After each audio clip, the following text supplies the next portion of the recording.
Good stuff. Jason J. Juices. Good morning. The link brought to you by Calvo Enterprises, Jack in the Box, East West Rental, IT&E. Good morning. 908, Major Anton Uggan. I think we got him now. Good morning, Major.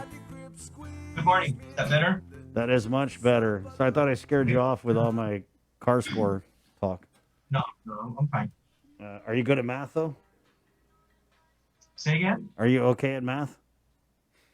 A little bit. Okay, I think we probably had the same teacher, Major. Not my strongest subject. Right on. We'll just get right into it. So I was chatting with you a little bit last night, and we had obviously on the show there was a couple of interviews we did with you where, and this is going back to November of last year during kind of like when we were really surging hard. The director of DOC had made a policy change where they had determined just out of safety and precaution that they weren't going to be confining nonviolent offenders and that they would only confine violent offenders and I think warrants as well, right? And so we heard GPD was grumbling about it. You confirmed the cops were calling the deputy over the prison. They were mad because they're out there arresting people for a variety of offenses. And then they're just getting released back out into the public, right? And so now we understand that you're working to reverse that policy?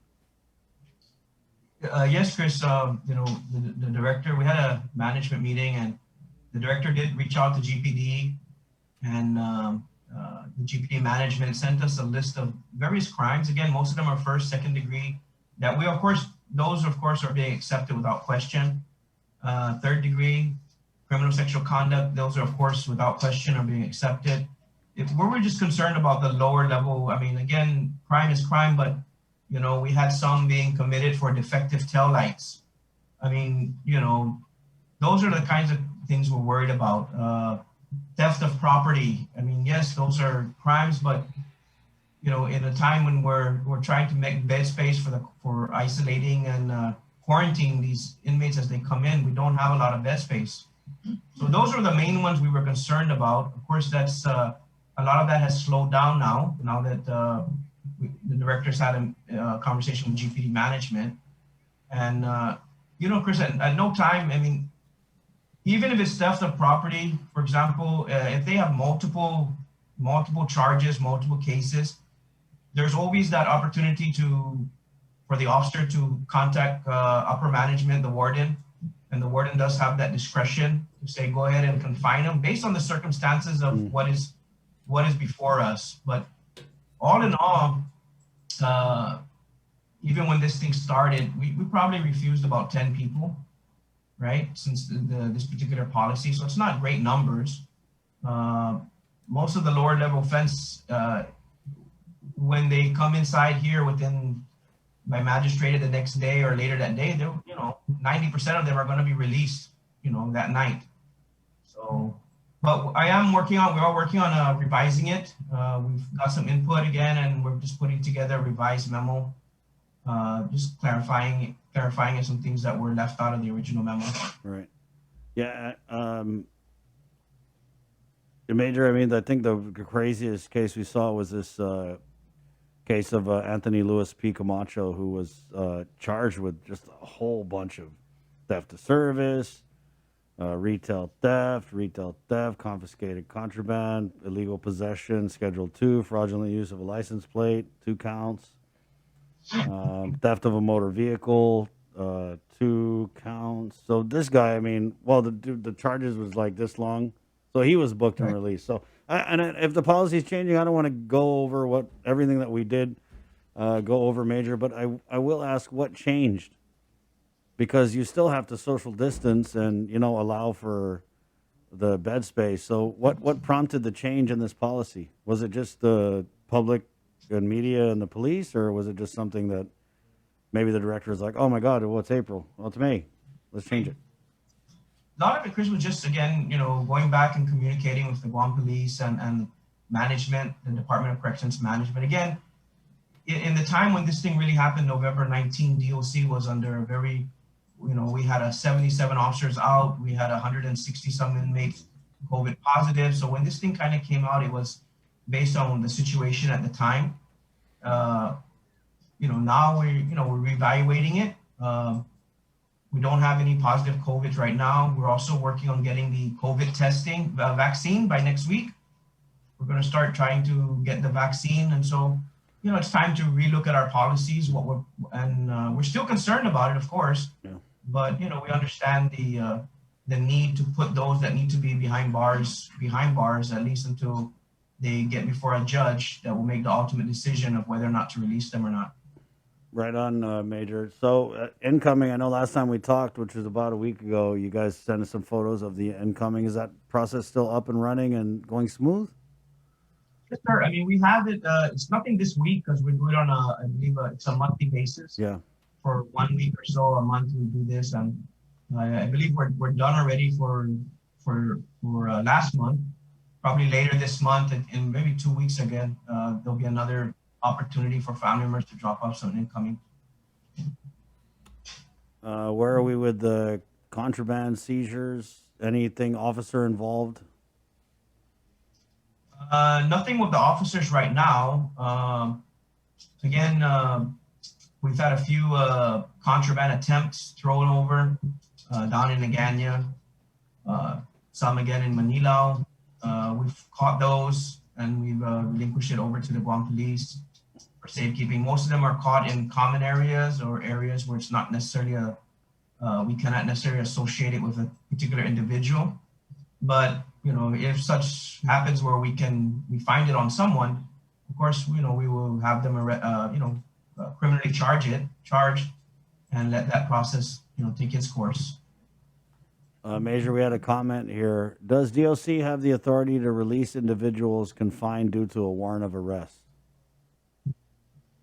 No, the department cannot release anybody without a court order, an order from a proper jurisdiction that has custody of that individual, whether it's U.S. Marshals or immigration.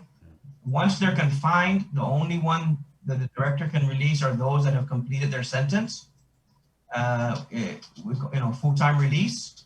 So if they've done their sentence, then those are the only prisoners that the director has the authority to release. Right. And so during the rest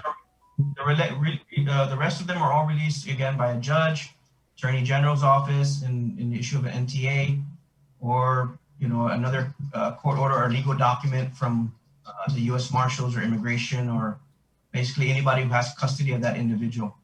So, Major, during the time that you had this non-confinement and non-violent offenses policy in place, you were still confining those who had a warrant of arrest, right?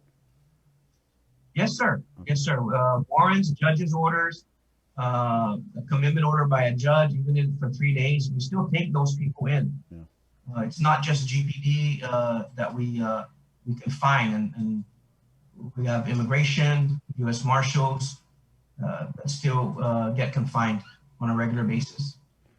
Major, something we haven't been or we haven't asked about is parole. So what's the status of parole operations? Parole is fully operational. Their headquarters is the old Guam Police Department precinct in Naganya. Mm-hmm. They're there, and parole is fully operational. They're presenting their case. Parole board is having their monthly hearings, and basically the officers are working on the reports, and they do their home visits and all the regular activities that they do as part of their duties. So just back to normal, or did they ever, because of just the different P corps that we were under, was there ever like a halt in operations? Or? There was some modification in the operations, but we never shut down parole. There would, some home visits may have been minimized, and face-to-face contact, more telephone. I think a few Zoom meetings were held with some of the parolees that had internet access and could do it. But again, they're slowly getting back into, full operational. It's never closed. Parole is never closed. Do you talk to those guys pretty regularly? On the parole officers. Yeah. Yeah, once in a while we do sit down and talk. Yeah. So no, I was just wondering because what do they when they go out and they check on these people who are, have completed their sentence but are still, in the system or whatever, and uh, are involved with the parole. What kind of conversations do they have with those individuals who go from being confined in a prison setting to coming out into a pandemic setting where in a lot of ways they're still restricted on what they can do? Has that been a challenge? Are we seeing, I mean, with recidivism and all that, is that an issue? I mean, it's Chris. Again, some of the parolees, some of the ones been out on parole, they continue. Some of them do violate the conditions. And again, they've been locked. Some of them been locked up for several years, and when they get out, some of them still have issues with following instructions and staying at home and follow their quarantine uh, regulations. But the officers again do speak to them. They say when they go out to visit them at their residence, they don't get too close, but at least to do home visits and see how they're doing. And the officers also have to go out because the same officers that supervise them out in the field are the same officers that are preparing the reports for the monthly parole hearings. So they still have to go out also and meet with family members and victims and prepare their parole report for those that are in prison that are wishing to get out on parole. So the officers have their day pretty much filled up, pretty busy. And there's only, I believe, 4 parole officers right now that are out there in the field preparing all these reports and supervising. Right now, I think there are over 250 parolees that are active out there. Sounds like you need more parole officers. Oh, yeah, definitely. And are you guys Yes, hiring for those positions or? no, sir. We did hire 2, I believe, last year. Again, everything comes down to financial, budget issues and concerns. So, but again, adding the 2 that we did last year really greatly helped out. Mm. But again, there's always room for improvement. What about your shortfall and the American Rescue Plan funds? Are you guys anticipating any money from that 660 million? And if so, what is it going to be used for? The details, Chris, of that are still being worked out, but the director and the deputy have been attending governor's cabinet meetings, and we did give them a list, of things that we would like to see, are basically a wish list, right? Because everybody was asked to kind of submit something. The final details are still being worked out. I'm not privy to exactly what all those are right now, but yes, DOC is obviously going to be included in something, but to what extent, I'm not sure. Okay. Anything in closing, Major? No, sir. No, sir. Again, hopefully by next week we can start vaccinating. At this point, I spoke to our nurse administrator, and we're looking perhaps starting with the Ganya. We did another survey last week. Right now, we have 320 prisoners that are interested in the vaccine, or about 59% of our population. We're hoping that by next week, as we move forward with this, more inmates will change their mind and be willing to take the vaccine. And again, that would help us with trying to resume visitation, right, down the road once we get a better assurance that our population can be safe. But right now we're looking at 59% of our population that want to get vaccinated. Wow. Well, so you're already at your path to half. You just got to put the shots in the arms. What do they get if they reach the path to half? No, nothing. They just get the assurance that they feel safer. I cannot give them nothing. I don't really have anything to give them. Other than that, all right, Major. So vaccinations going to be started DOC. Do you have a firm date on that, or is it just it's in the works? Well, it's in motion right now, and we're really looking for next week.